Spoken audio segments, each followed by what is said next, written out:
Hi Dan, it's me Jen, and as you can see, I'm wearing my blue Santa hat. I'm gonna watch you read the story the night before Christmas. I am very excited for this one.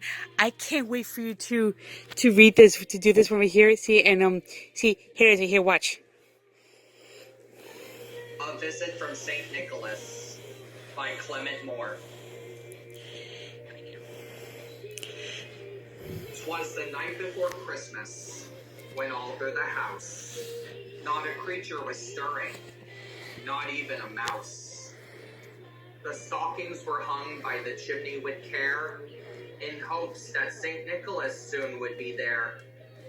The children were nestled all snug in their beds, while visions of sugar plums danced in their heads.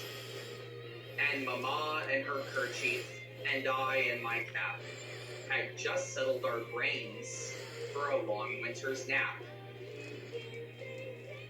When out on the lawn there arose such a clatter, I sprang from the bed to see what was the matter. Away to the window I flew like a flash, torn open the shutters, and threw up the sash. The moon on the breast of the new fallen snow gave the luster of midday to objects below.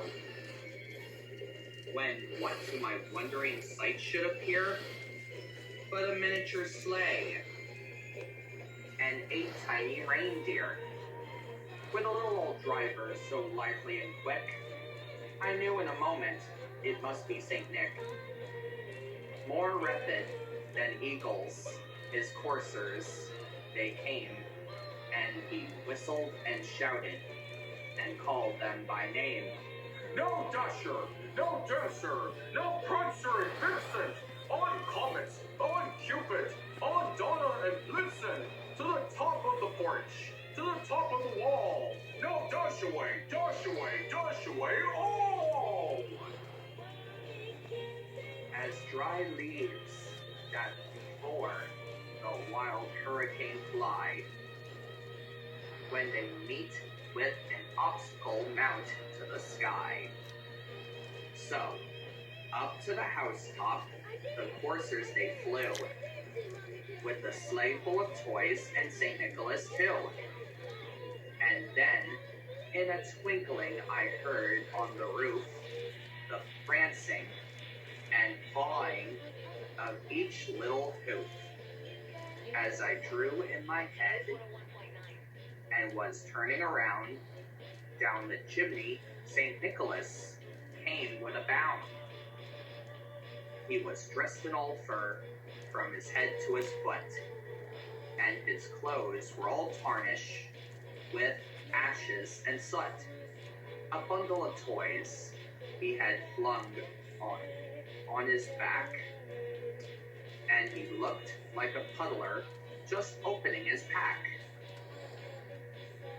His eyes, how they twinkled, his dimples, how merry, his cheeks were like roses, his nose like a cherry, his droll little mouth was drawn up like a bow, and the beard of his chin was as white as the snow. The stump of a pipe he held tight in his teeth, and the smoke it encircled his head like a wreath. He had a broad face and a little round belly, then shook when he laughed like a bowl full of jelly. He was chubby and plump, a right jolly old elf, and I laughed when I saw him, in spite of myself. A wink of his eye and a twist of his head soon gave me to know I had nothing to dread.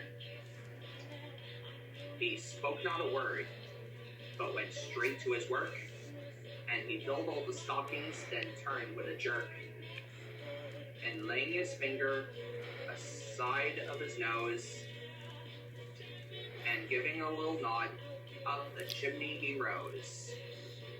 He sprang to his sleigh, so his team gave a whistle, and away they all flew, like the down of a thistle. But I heard him exclaim, and he drove out of sight. Happy Christmas to all, and to all a good night.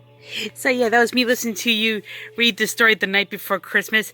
You did a great job reading that, and that's the one I really love. So be on the lookout for more videos from me very soon. So until then, Merry Christmas, Dan.